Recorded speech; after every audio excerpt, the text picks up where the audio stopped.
जहाँ एक मजेदार और रोमांचक एलियन की कहानी। नीला ग्रह का दोस्त गोलू एक नटखट और जिज्ञासु बच्चा था। उसे हमेशा आकाश, तारे और ग्रहों के बारे में जानने की उत्सुकता रहती थी। हर रात वह अपनी दूरबीन लेकर आकाश में टिमटिमाते तारों को देखता और सोचता, क्या वहां कोई और रहता होगा। एक दिन जब गोलू स्कूल से घर लौट रहा था, तभी उसे खेत के पास एक अजीब चमकती हुई चीज दिखी। जब वो पास गया तो देखा कि वहां एक छोटा सा उड़न अचतरी जैसी चीज पड़ी थी। उसकी आंखें हैरानी से फैल गई। तभी एक नन्हा हरा जीव बाहर निकला। उसकी दो बड़ी बड़ी आंखें थी, सर पर छोटे छोटे एंटीना और उसके शरीर से हल्की नीली रोशनी निकल रही थी। गोलू डर गया, लेकिन तभी वो छोटा सा एलियन मुस्कुराया और हाथ हिलाया।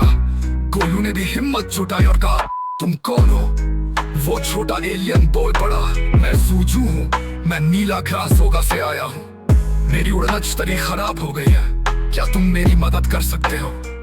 गोलू को बहुत आश्चर्य हुआ, लेकिन वो बहुत समझदार था। उसने सोचा, अगर कोई मेरी दुनिया में फंस जाए तो क्या मैं उसकी मदद नहीं करूंगा। उसने हाँ में सिर हिलाया और सूजू को अपने घर ले गया। दोस्ती और नया रोमांच। गोलू ने अपने पापा के गैराज से कुछ औजार निकाले और सूजू के साथ उसकी उड़नछतरी ठीक करने की कोशिश करने लगा। इस बीच सूजू ने गोलू को अपनी दुनिया के बारे में बताया। वहां हवा में तैरते घर होते हैं, पेड़ रंग बदलते हैं और बच्चे बिना पढ़ाई किए किताबें समझ सकते हैं। गोलू को ये सब बहुत ही मजेदार लगा। सूजू के पास जादुई बटन था, जिससे वो चीजों को हल्का या भारी कर सकता था। गोलू ने मजे से अपना स्कूल बैग हल्का कर लिया ताकि वो उसे आसानी से उठा सके। विदाई का समय। कुछ दिनों बाद गोलू और सूजू ने मिलकर उड़नछतरी ठीक कर दी। अब सूजू को वापस अपने घर जाना था।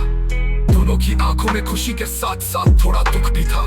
जाते जाते सूजू ने गोलू को एक चमकता हुआ नीला पत्थर दिया और कहा, जब भी तुम्हें मेरी याद आए इसे देखना, एक दिन मैं फिर आऊंगा।